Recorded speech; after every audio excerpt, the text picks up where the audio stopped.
Okay, so we just finished up looking at the different phases of mitosis in an animal cell. I promised you a closer look at the spindle, so we'll do that, and then we'll look at mitosis in plant cells, because it is a little different.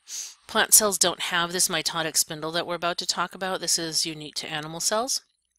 And that spindle, remember we said, started out with the centrosomes, and we had the little centrioles, and we're going to extend the microtubule fibers off the spindle fibers.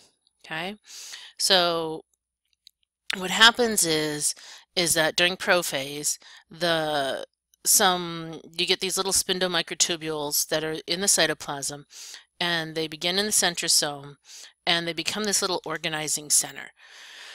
And the centrosome then replicates. It actually duplicates itself so that there are two. And all of this is going on in prophase. And then what they'll start doing is they'll start migrating, right? Because they're going to end up at opposite sides of the poles. And from them, we're going to get the microtubules, the kinetochore and the non-kinetochores that grow.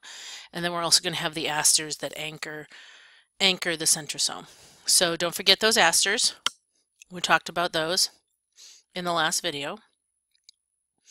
And then the kinetochores versus the not. So the kinetochore is the actual protein at the centromere on the chromosome.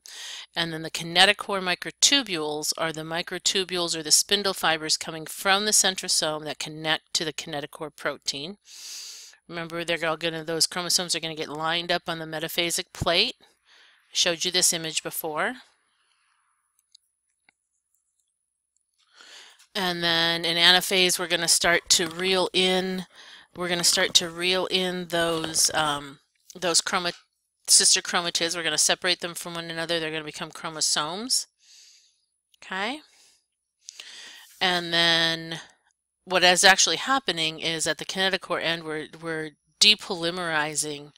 We're breaking off subunits of those microtubules, and we're shortening them up. And it's kind of like just shortening and pulling those sister chromatids towards the opposite poles.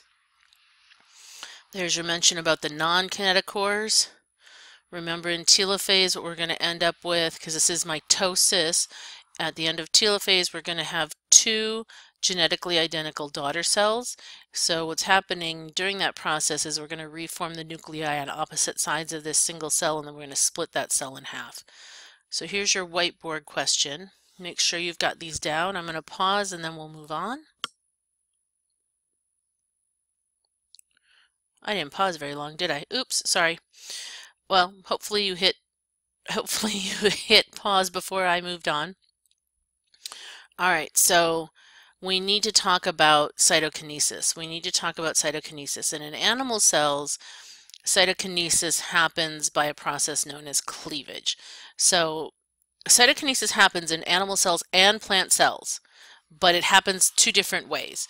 So in animal cells, we have a process called cleavage, and we have a cleavage furrow that forms. In plant cells, we don't have a cleavage furrow. We have little vesicles that line up and fuse and become a cell plate, and a cell plate is an immature cell wall. Okay, so we're going to look at that, but here's what we've got. So here is an animal cell, here's a plant cell. So in this animal cell, what we've got is a contractile ring, an encircling ring of microfilaments. And what they do is they'll encircle that cell about the midpoint, and then they'll pinch it off. They'll just close down and close down and close down, kind of like if you pulled the strings, if you put up your hood on your hoodie and pulled the strings really tight, the opening would get smaller and smaller and smaller and smaller, just like that. Plant cells are different. So plant cells are different.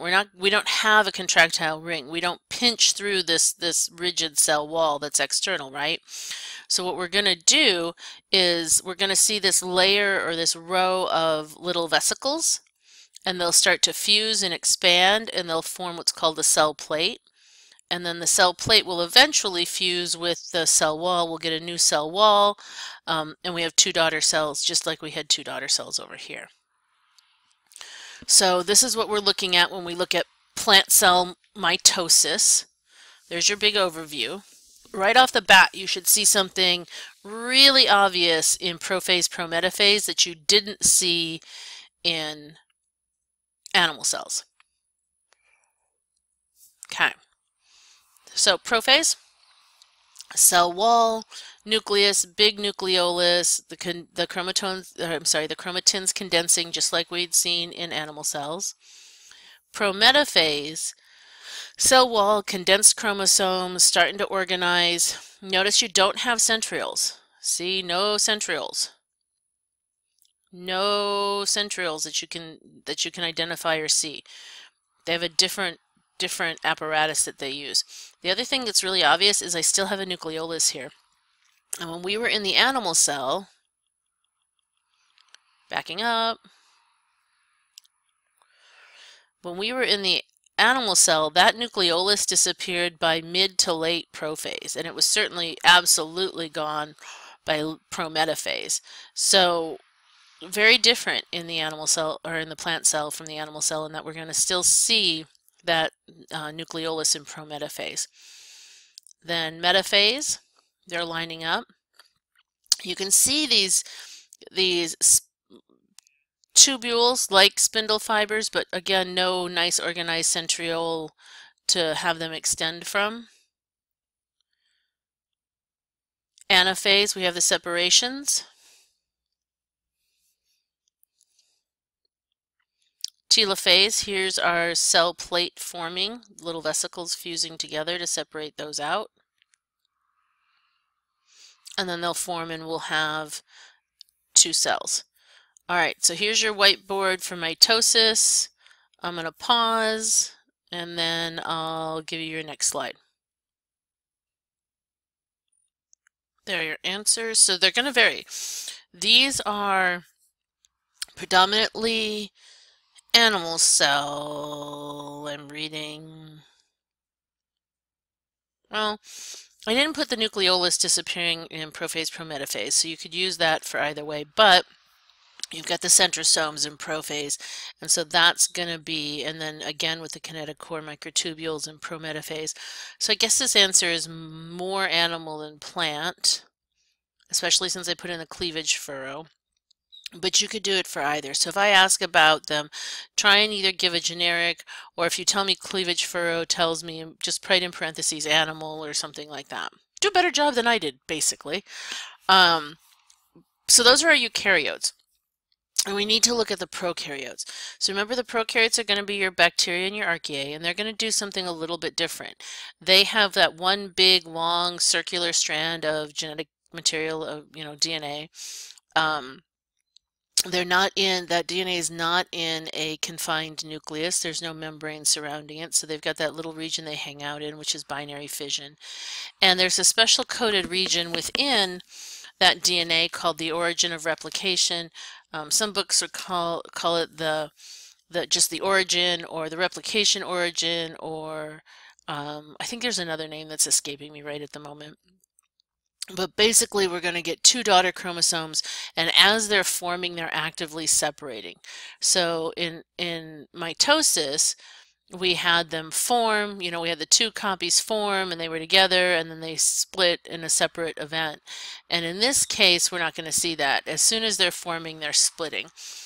Your textbook has this image to offer for it. I think there's a pretty cool YouTube video. I'll go see if I can find it. I vaguely remember seeing one, and I think it was YouTube, but I might be wrong about that. So here we've got this little specially, see the green right here? We have this specially little coded area of DNA that is the origin of replication. And basically we're just going to form a new strand of DNA, and it's going to be circular. So we're going to run both directions.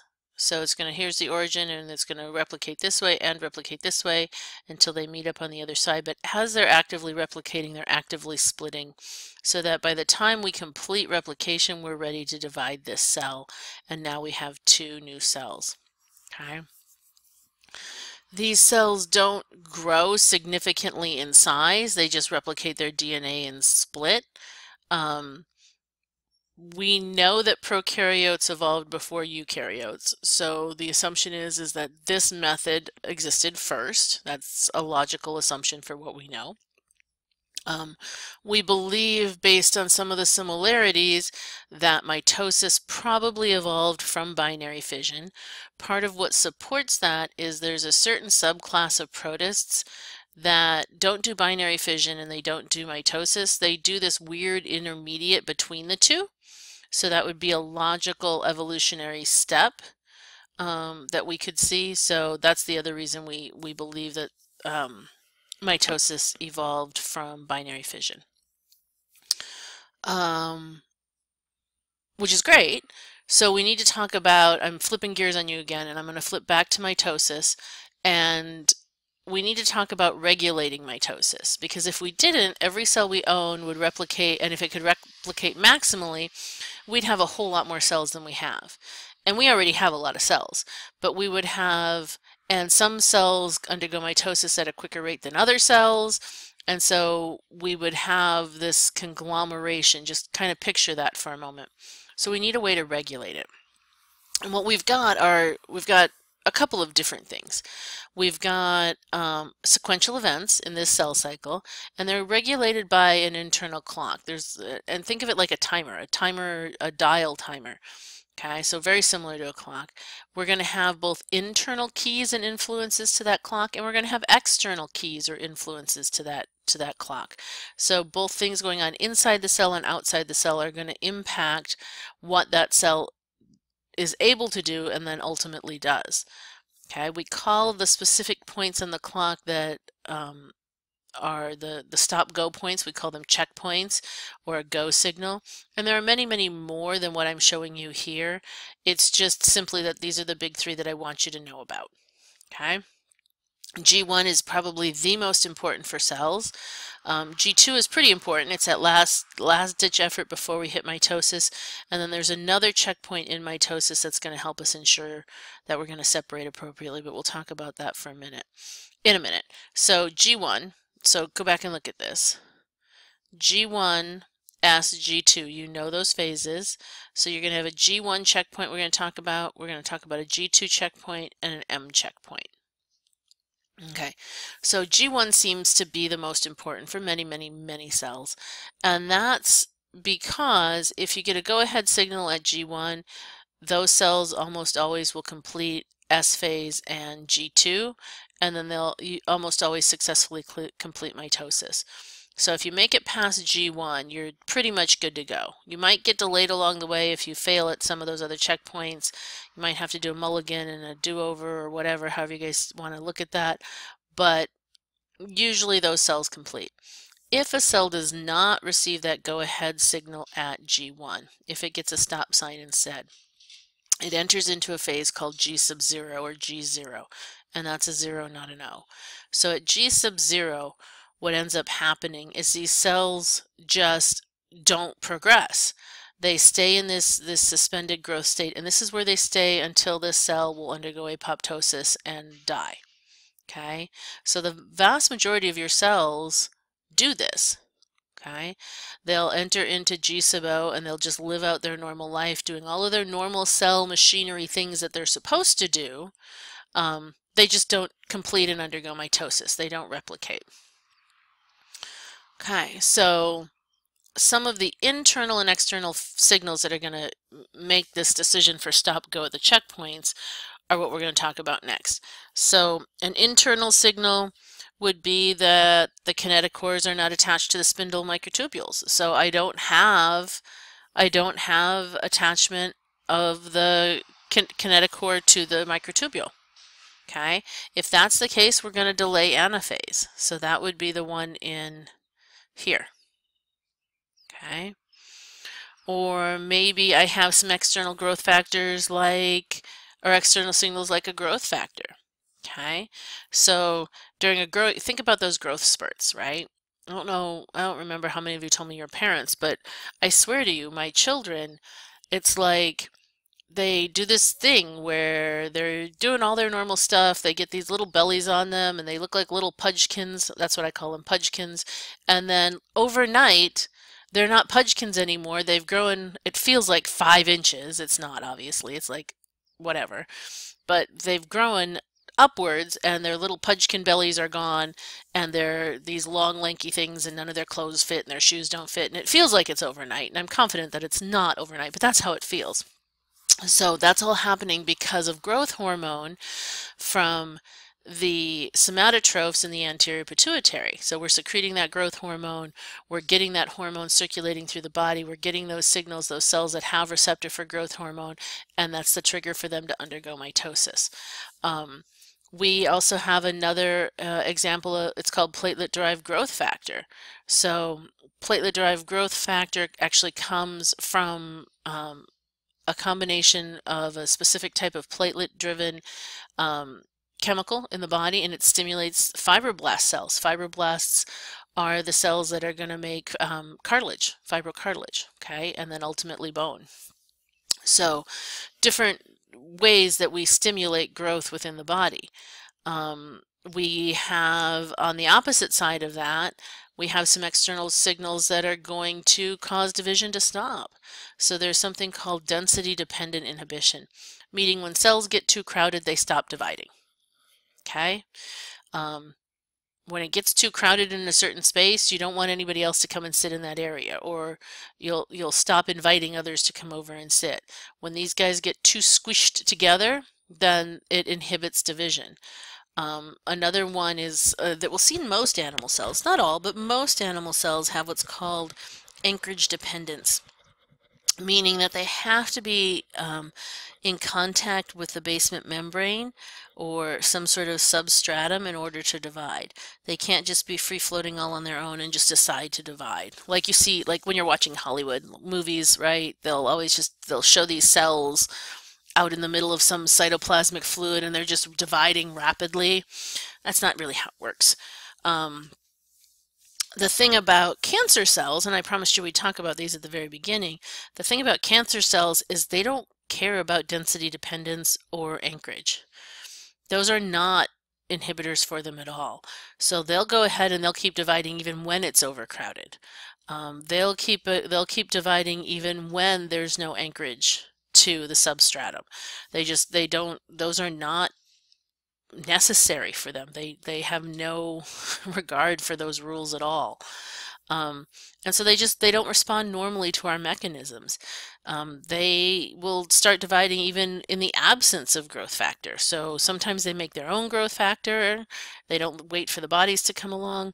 Sometimes they act as though a growth factor is there. So they'll turn on all of the internal machinery that would normally turn on if growth factor were present. But in fact, there is no growth factor present. And sometimes they just have an abnormal cell cycle, a control system, meaning that they have a shortened clock or that they just don't have the checkpoints. The checkpoints don't exist for them and they just will divide very rapidly. When a normal cell is converted, when it becomes cancerous, we call that transformation. Remember that cancer comes from normal cells. These aren't foreign invaders. These are the individual's own cells that have gone rogue, if you will. They've decided to ignore the checkpoints, to ignore the external inhibitory factors, to produce excess growth hormone, to do whatever for any number of reasons. Sometimes it's viral, sometimes it's not. And then that cell starts on an abnormal mitotic pathway and it's transformed. It becomes a cancerous cell. Cancer cells then form tumors. Tumors are simply masses of abnormal cells. So a tumor is a mass of abnormal cells that exists within normal tissue. Okay, if those abnormal cells remain at the original site, okay, that mass or that lump is then called a benign tumor. Okay, and that's kind of different. I'm going to finish this other definition and then I'm going to come back to this. It's different though than what we typically talk about. Malignant tumors are tumors that invade surrounding tissues or can metastasize. And metastasis is when cancer cells move from one tissue to another and form a tumor in another site. So here's what I want to say. That isn't how you and I typically think of benign versus malignant. We think of benign as good or not harmful, right? We think of malignant as bad or deadly. And it doesn't quite work that way. I can have a benign brain tumor that's still going to kill me. Okay. It's benign in that it doesn't spread. It's not going to affect other organs and other organ systems. It's bad because it's going to kill me anyway, putting, damage to the brain. So different than we're used to thinking about those terms, benign and malignant, but that I'll tell you right now, that's typically a question that I ask. And realistically, I have enough physician friends that they fall into that category that is in the popular media of benign versus malignant.